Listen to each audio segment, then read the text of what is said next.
अल्हम्दुलिल्लाहि रब्बिल आलमीन अस्सलातु वस्सलामु अला अशरफिल अंबिया वल मुरसलीन अम्मा बाद। नाज़रीन इकराम सलामुन अलैकुम व रहमतुल्लाह। आज रमज़ान स्पेशल क्लासेस का नहजुल बलागा का दर्स है और आज हम इंशाअल्लाह नहजुल बलागा में वो गुजारिशात और वो हिकमतें कि जो मौला अली अलैहिस्सलाम ने हम तक पहुँचाई हैं उनको जानेंगे और उन हिकमतों से हमें ज़िंदगी के लिए अपने क्या पैगाम मिलता है इसको समझने की कोशिश करेंगे। मौला अली अलैहिस्सलाम की जो हिकमतें हम तक पहुँची हैं नहजुल बलागा में, वो वाक़ईन हमारी ज़िंदगी तब्दील कर सकती हैं, हमें हकीकत तक पहुँचा सकती हैं और हमारी ज़िंदगी में तब्दीली लेकर आ सकती हैं। लेकिन इन हिकमतों को पढ़ना, फिर उसके बाद समझना और फिर उसके बाद अपनी ज़िंदगी में इनको लागू करना, ये हमारी जिम्मेदारी, 3 जिम्मेदारी हमारी है। फ़कत पढ़ना जिम्मेदारी नहीं है, पढ़ने के बाद फ़कत समझ लेना भी जिम्मेदारी नहीं है। पढ़ना, फिर समझना और फिर अपनी ज़िंदगी में उन पर अमल करना, ये हमारी जिम्मेदारी है।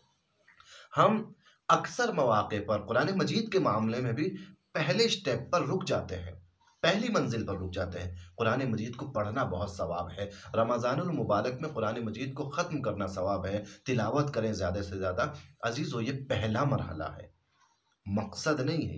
ये पहला कदम है हमारा कि हम कुरान मजीद को पढ़ें। इसके बाद दूसरा कदम है, दूसरा मरहला है, हम कुरान मजीद को समझें, क्योंकि जिसे हम पढ़ रहे हैं अगर हम उसको समझ ना पाए तो फ़ायदा क्या है पढ़ने का। हम पढ़ इसीलिए रहे हैं ताकि हम समझ जाएं। हम अगर 1000 मरतबा पढ़ें इहदिना सिरातल मुस्तकीम, लेकिन हम इस बात को ना समझें कि सिरात मुस्तकीम का मतलब क्या है, तो ये पढ़ने का मकसद कहाँ हुआ। और तीसरा मरहला और तीसरा कदम पढ़ने और समझने के बाद उस पर अमल करना है। इसी तरीके से कुरान मजीद की तरह नहजुल बलागा भी है। पहला मरहला नहजुल बलागा, हम नहजुल बलागा को पढ़ें, देखें कि मौला अली अलैहिस्सलाम ने कौन कौन सी बातें हम तक पहुंचाई हैं। दूसरा मरहला, उनको गौर व फिक्र के साथ समझें। तीसरा मरहला, उस पर अमल करें। इंशाअल्लाह हम कोशिश करेंगे कि परवरदिगार हमें तौफीक दे और हम तीनों मरहलों में कामयाब हो सके। हम जिस मौजू को आज आपकी खिदमत में पेश करेंगे वो है इबादत। इबादत बहुत वसी मौजू है। कुरान मजीद ने इबादत की कुछ इस तरीके से तारीफ़ की, बिस्मिल्लाहिर्रहमानिर्रहीम, वमा खलक़तुल जिन्ना वल इंसा इल्ला लियअबुदून। हमने इंसान और जिन्नात को खल्क नहीं किया मगर इसलिए कि हमारी इबादत करें, हमारी बंदगी करें। यानी इंसान का मकसद खिलकत इबादत है, हमें इबादत के लिए पैदा किया गया है। लेकिन इबादत कैसी होनी चाहिए, किस चीज़ को इबादत कहते हैं, इबादत की हकीकतें क्या हैं, ये इमाम अली अपनी हिकमतों के ज़रिए से हम तक पहुंचा रहे हैं बातें। आइए हम देखते हैं नहजुल बलागा में इमाम अली अलैहिस्सलाम की नज़र में इबादत क्या है। एक वो चीज़ होती है कि जो हम खुद समझ रहे होते हैं।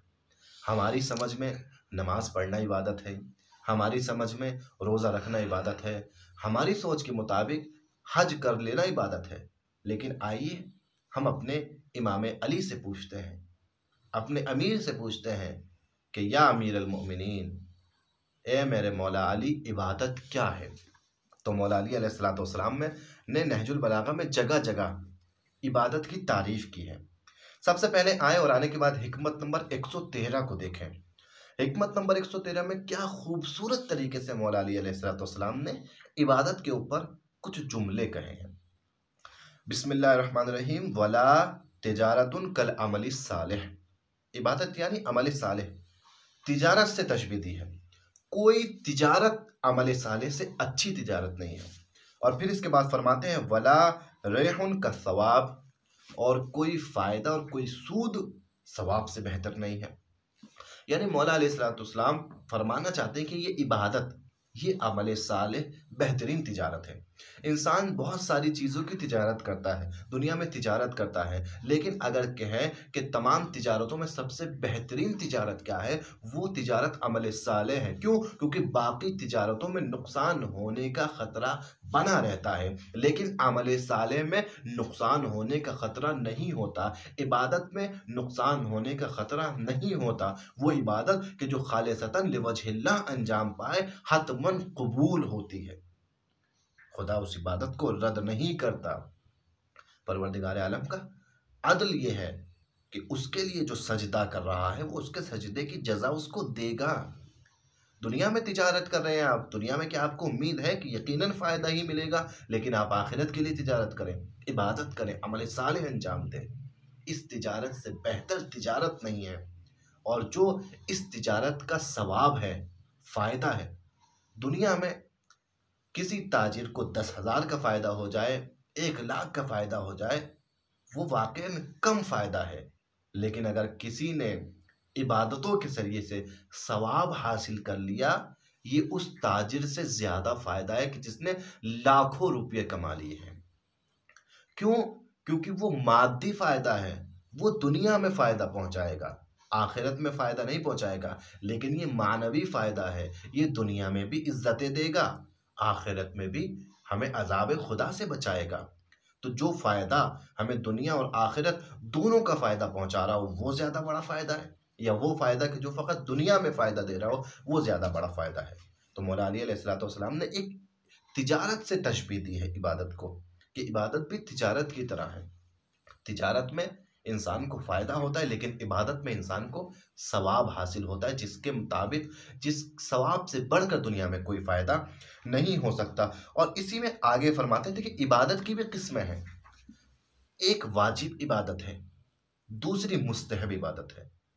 हमारे ऊपर जो 5 वक्त की नमाज फ़र्ज़ की गई है, ये वाजिब इबादत है। लेकिन जो हम रात में नमाज शब के उन्वान से पढ़ते हैं, वो मुस्तहब इबादत है। अच्छा, एक सवाल आता है हमारे पास अक्सर कि क्या रात को नमाज शब पढ़कर सो सकते हैं? हमने पूछा, ठीक है, नमाज शब रात को पढ़ के सो सकते हैं, मगर आप सुबह में नमाज फज्र कब पढ़ते हैं? तो वापस जवाब आता है कि वो सुबह को उठ नहीं पाते, इसीलिए 8 या 9 बजे जब भी आँख खुलती है तब नमाज फज्र पढ़ लेते हैं। एक इंसान नमाज शब के जो मुस्तहब इबादत है उसके लिए परेशान है, लेकिन जो नमाज फज्र उसकी वाजिब इबादत तर्क हो रही है, उसके लिए परेशान नहीं है। लिहाजा इमाम अलैहिस्सलाम तकसीम करते हैं, कहते हैं ला इबादत कल अदाइल फराइज, वाजिबात को अदा करने से बेहतर कोई इबादत नहीं है। लिहाजा आप कितनी भी अच्छी नमाज शब क्यों ना पढ़ लें, उसका फ़ायदा नहीं है अगर आप नमाज वाजिब ना पढ़ पा रहे हों। हाँ, अगर वाजिब काम अंजाम दिए जा रहे हैं, उसके किनार में आप मुस्तहबात को अंजाम दें। मुस्तहबात क्यों अंजाम पाते हैं? वाजिबात के किनारे, वाजिबात के साथ मुस्तहब इसलिए ताकि वाजिबात में अगर कोई नक़ाइस रह गए, कमी रह गई, तो ये मुस्तहबात उस कमी को पूरा करते हैं। लेकिन अगर किसी के पास वाजिबात ही ना हो, तो फिर ये मुस्तहबात किस काम आएंगे? लिहाजा मौला अली अलैहिस्सलाम ने कहा कि देखो, ला फ़राइज़ ला इबादत कल फ़राइज़, इबादतों में वाजिबात से बेहतर कोई इबादत नहीं है। मौलाना नमाज शब की बहुत फजीलतें बताई गई हैं, बिल्कुल हकीकत है कि नमाज शब की बहुत ज़्यादा फजीलतें बताई गई हैं, लेकिन वाजिब नमाज की जितनी फजीलतें हैं उतनी बताई नहीं जा सकती हैं। वाजिब का मुकाबला कोई मुस्तहब अमल नहीं कर सकता है।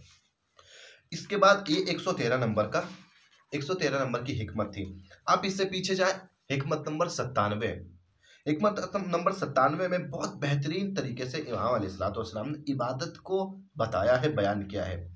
वसमिअ रजुलन, इमाम अली अलैहिस्सलाम ने एक खवारिज की आवाज़ सुनी। किस चीज़ की? यतहज्जदु व यक़रउल कुरान, नमाज शब पढ़ रहा था और कुरान की तिलावत कर रहा था। एक खवारिज, इमाम ने उसकी आवाज़ सुनी, नमाज शब पढ़ रहा था, कुरान की तिलावत कर रहा था। इमाम ने क्या फरमाया? नूमुन अला यकीनिन खैरुन मिन सलातिन फी शक, यकीन के साथ बिस्तर पर सो जाना बेहतर है शक की हालत में नमाज पढ़ने से।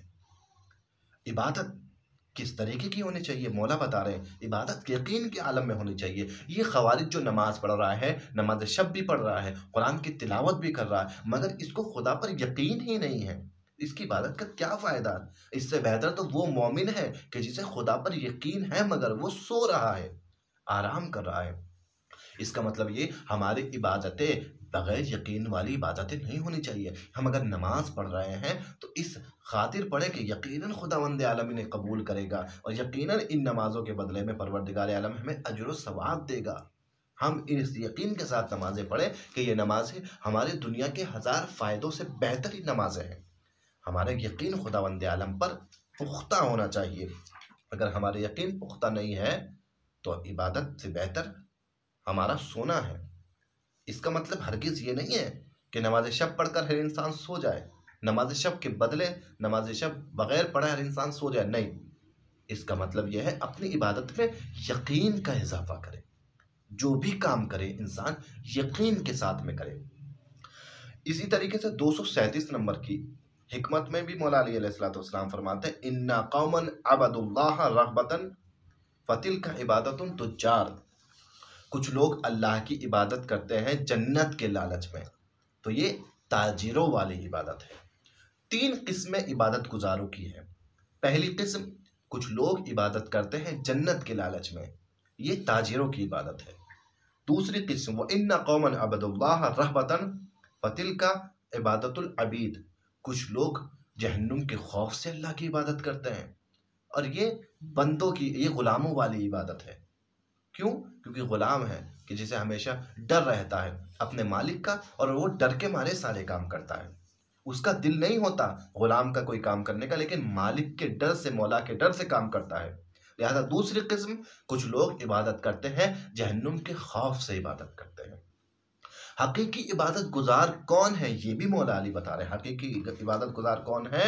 व इन्ना कौमन अबदुल्लाह शुक्रन फतिल्का इबादतुल अहजार वतिल का इबादतुल अहरार। लेकिन कुछ बंदे हैं कि जो इस सबब से खुदा की इबादत करते हैं ताकि उसका शुक्र बजा ला सके, और ये हकीकत में अल्लाह की इबादत गुजार बनते हैं।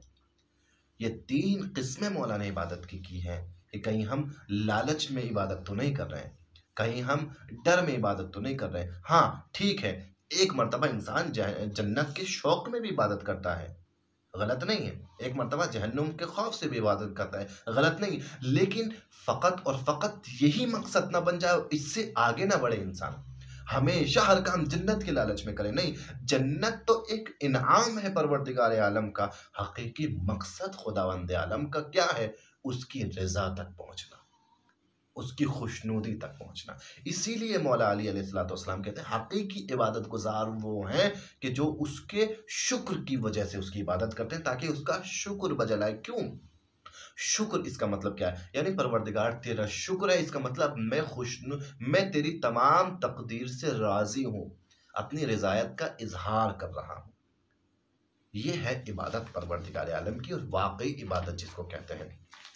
और आखिरी हिकमत कि जो इसी सिलसिले की है वो आपकी खिदमत में बयान करते हैं, और इसके बाद खुदा हाफिज़ कहते हैं। 5 हिकमतें हमने आज के दर्स के लिए जो है आपकी खिदमत में पेश की। 390 हिकमत नंबर 390, इसमें मौला अली अलैहिस्सलाम इरशाद फरमाते हैं लिल मोमिनीन 300 साआत। मोमिनीन के लिए 3 घड़ियां हैं, यानी अपने दिन के हिस्से को, अपने दिन और रात के 24 घंटे को मोमिन 3 हिस्सों में तकसीम करता है। ऐसा नहीं है कि एक इंसान तमाम वक्त इबादत करता रहे और कुछ ना करे, या ऐसा नहीं है कि एक इंसान तमाम वक्त दुनिया की फिक्र मरे कुछ ना करे, बल्कि मोमिन की 3 घड़ियां हैं, 3 हिस्से हैं मोमिन के दिन और रात के। कौन कौन से? मौला फरमाते फसाअत युनाजी फीहा रब्बा। पहला हिस्सा वो है 24 घंटों में कि जिनमें इंसान अपने खुदा से रग़बत करता है, इबादत परवरदिगार अंजाम देता है। दूसरा हिस्सा वसाअतुन यरुम माशा। दूसरा हिस्सा रिज़्क़ हलाल की तलाश में, मुआश की तलाश में इंसान निकलता है। तीसरा हिस्सा वसाअतुन युखल्ली बैन नफ्सिही व बैन लज़्ज़तिहा फीहा यहिल्लु व यहजुलु। और तीसरा हिस्सा इंसान अपनी जायज़ लज्जतों के लिए इंसान अपने वक्त को रखता है। यानी 3 वक्त होने चाहिए इंसान के पास। 24 घंटों में 3 चीज़ों को इंसान वक्त दे। इबादत को वक्त दे, हलाल लज्जतों को वक्त दे और अपनी रिज़्क़ हलाल की तलाश को वक्त दे। यानी मोमिन की घड़ियों में, मोमिन के वक्त में ये 3 चीज़ें होनी चाहिए। अपने 24 घंटे के शेड्यूल को इंसान ऐसा बनाए कि उसमें अल्लाह की इबादत के लिए भी वक्त हो, अपने रिज़्क़ हलाल की तलाश के लिए भी वक्त हो और इसके साथ-साथ अपनी हलाल लज़्ज़तों के लिए फैमिली के साथ टाइम स्पेंड करना, बच्चों को पार्क लेके जाना, बच्चों के साथ खेलना, आराम करना, वर्जिश करने जाना, इस तरीके की हलाल लज़्ज़तों के लिए भी वक्त निकाले। इस्लाम ने तमाम मुकम्मल तरीके से इंसान की फ़िक्र की है। फ़कत ये नहीं चाहा कि इंसान पूरी रात सजदे में पड़ा रहे, पूरे दिन सजदे में पड़ा रहे, नहीं। इमाम ने कहा मोमिन की 3 घड़ियाँ हैं। मोमिन के वक्त को 3 हिस्सों में तक़सीम होना चाहिए। पहला वक्त इबादत का, दूसरा रिज़्क़ माश का। हम तक़सीम करें, शेड्यूल बनाएँ और देखें कि हम कितना वक्त अपना इबादत को देते हैं, कितना वक्त रिज़्क़ हलाल की तलाश को देते हैं और कितना वक्त हलाल लज़्ज़तों को देते हैं। हलाल लज़्ज़तों की ताकीद इमाम ने की है कि देखो, लज़्ज़तों की तलाश में हराम तक मत पहुँच जाना, हलाल लज़्ज़तें भी तहद्दे काफ़ी खुदा ने रखी हैं, लिहाज़ा उससे इस्तिफ़ादा करो। इंशाअल्लाह परवरदिगार से दुआ है कि परवरदिगार आलम हमें इन हिकमतों पर अमल करने की तौफ़ीक अता फ़रमा। अस्सलामु अलैकुम व रहमतुल्लाहि व बरकातुहू।